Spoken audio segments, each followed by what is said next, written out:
जय श्री हरि विष्णु। भगवान श्री कृष्ण की परम उपासक ठाकुर जी के बाल रूप से वह ऐसे रोज बातें करती थी जैसे ठाकुर जी उनके पुत्रों और उनके घर में ही वास करते हों। एक दिन कर्माबाई की इच्छा हुई कि ठाकुर जी को फल मेवे की जगह अपने हाथों से कुछ बनाकर खिलाऊं। उन्होंने जगन्नाथ प्रभु को अपनी इच्छा बतलाई। भगवान तो भक्तों के लिए सर्वदा प्रस्तुत हैं। प्रभु जी बोले, माँ जो भी बनाए हो वही खिला दो, बहुत भूख लगी है। कर्माबाई ने खिचड़ी बनाई थी, ठाकुर जी को खिचड़ी खाने को दे दी। प्रभु बड़े चाव से खिचड़ी खाने लगे और कर्माबाई ये सोचकर भगवान को पंखा करने लगी कि कहीं गर्म खिचड़ी से मेरे ठाकुर जी का मुंह न जल जाए। संसार को अपने मुख में समाने वाले भगवान को कर्माबाई एक माता की तरह पंखा कर रही थी और भगवान भक्त की भावना में भाव विभोर हो रहे हैं। भक्त वत्सल भगवान ने कहा, माँ मुझे तो खिचड़ी बहुत अच्छी लगी, मेरे लिए आप रोज़ खिचड़ी ही पकाया करें, मैं तो यही आकर खाया करूँगा। अब तो कर्माबाई जी रोज़ सुबह उठती और सबसे पहले खिचड़ी बनाती, बाकी सब कुछ बाद में करती। भगवान भी सुबह सुबह दौड़ते आते ही कहते, माँ जल्दी से मेरे प्रिय खिचड़ी लाओ। प्रतिदिन का यही क्रम बन गया।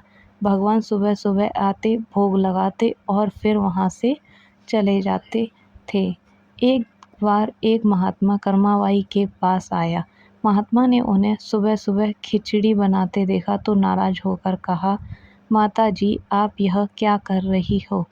सबसे पहले नहा धोकर पूजा पाठ करनी चाहिए, लेकिन आपको तो पेट की चिंता सताने लगी है। कर्माबाई बोली, क्या करूं महाराज जी, संसार जिस भगवान की पूजा अर्चना कर रहा होता है वही सुबह सुबह भूखे आ जाते हैं।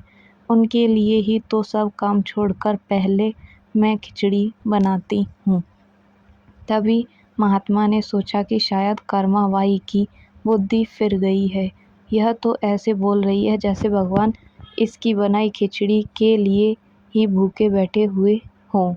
महात्मा कर्माबाई को समझाने लगे, माता जी तुम भगवान को अशुद्ध कर रही हो। सुबह स्नान के बाद पहले रसोई की सफाई करो, फिर भगवान के लिए भोग बनाओ। पहले दिन कर्माबाई ने ऐसा ही किया। जैसे ही सुबह हुई भगवान आए और बोले, माँ मैं आ गया हूँ, खिचड़ी लाओ। कर्माबाई ने कहा, प्रभु अभी मैं स्नान कर रही हूँ, थोड़ा रुको।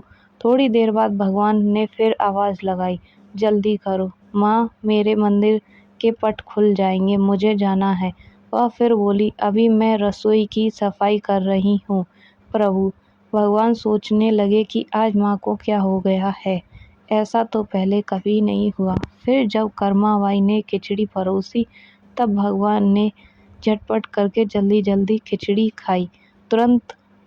परंतु आज खिचड़ी में भी रोज वाले भाव का स्वाद भगवान को नहीं लगा था। फिर जल्दी जल्दी में भगवान बिना पानी पिए ही मंदिर में भागे।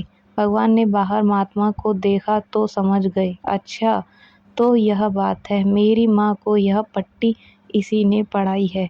अब यहाँ ठाकुर जी के मंदिर के पुजारी ने जैसे ही मंदिर के पट खोले तो देखा भगवान के मुख पर खिचड़ी लगी हुई है। पुजारी बोले, प्रभु जी ये खिचड़ी आपके मुख पर कैसे लग गई है?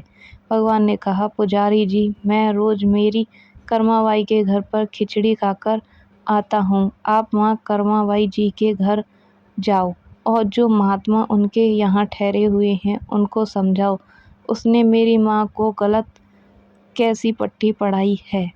पुजारी ने महात्मा जी से जाकर सारी बात कही कि भगवान भाव के भूखे हैं। यह सुनकर महात्मा जी घबराए और तुरंत कर्माबाई के पास जाकर कहा, माता जी माफ़ करो, ये नियम धर्म तो हम संतों के लिए हैं। आप तो जैसे पहले खिचड़ी बनाती हो वैसे ही बनाए, आपके भाव से ही ठाकुर जी खिचड़ी खाते रहेंगे। फिर एक दिन आया जब कर्माबाई के प्राण छूट गए। उस दिन पुजारी ने मंदिर के पट खोले तो देखा भगवान की आंखों में आंसू हैं और प्रभु रो रहे हैं। पुजारी ने रोने का कारण पूछा तो भगवान बोले, पुजारी जी आज मेरी माँ कर्माबाई इस लोक को छोड़कर मेरे निज लोक को विदा हो गई हैं। अब मुझे कौन खिचड़ी बनाकर खिलाएगा? पुजारी ने कहा, प्रभु जी आपको माँ की कमी महसूस नहीं होने देंगे। आज के बाद आपको सबसे पहले खिचड़ी का भोग ही लगेगा। इस तरह आज भी जगन्नाथ भगवान को खिचड़ी का भोग लगाया जाता है। Thank you for watching this video. Please subscribe to my YouTube channel and please like my video and support me. धन्यवाद। आपका दिन शुभ।